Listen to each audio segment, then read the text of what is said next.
Hello friends, মাই simple cooking চ্যানেলে তোমাদের সকলকে স্বাগত জানিয়ে আজকের ভিডিওটি আমি শুরু করছি।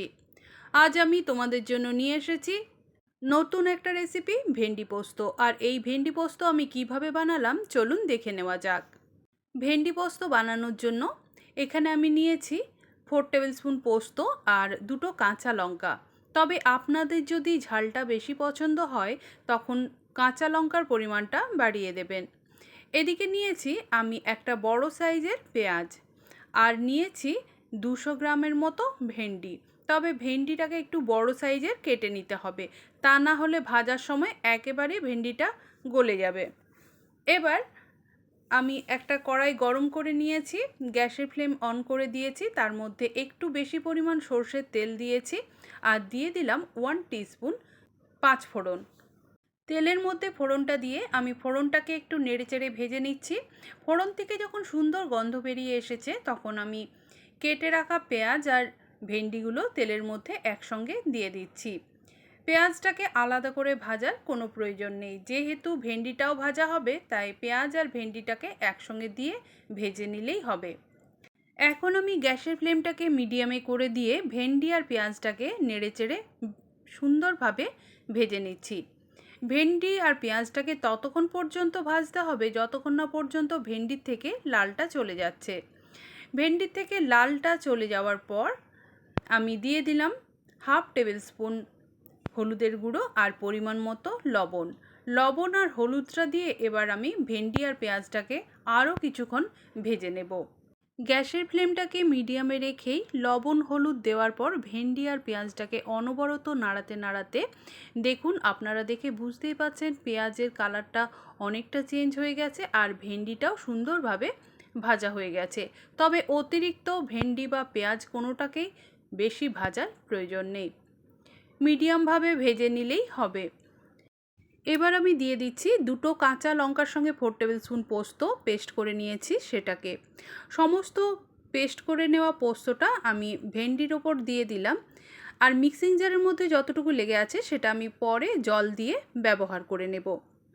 এবার পোস্তটাকে আমি ভেন্ডি আর পেঁয়াজের সঙ্গে একটু নেড়েচেড়ে দিয়ে মিক্সিং জারের মধ্যে একটু জল দিয়ে সেটাকে আমি দিয়ে দিলাম।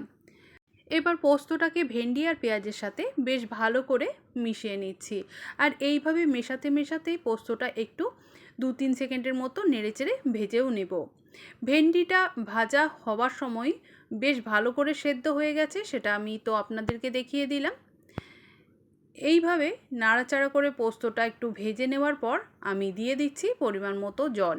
তবে যেহেতু ভেন্ডিটা সেদ্ধ হয়েই গেছে, এখানে অতিরিক্ত জল ব্যবহার করার প্রয়োজন নেই, খুব সামান্য জল দিলেই হবে।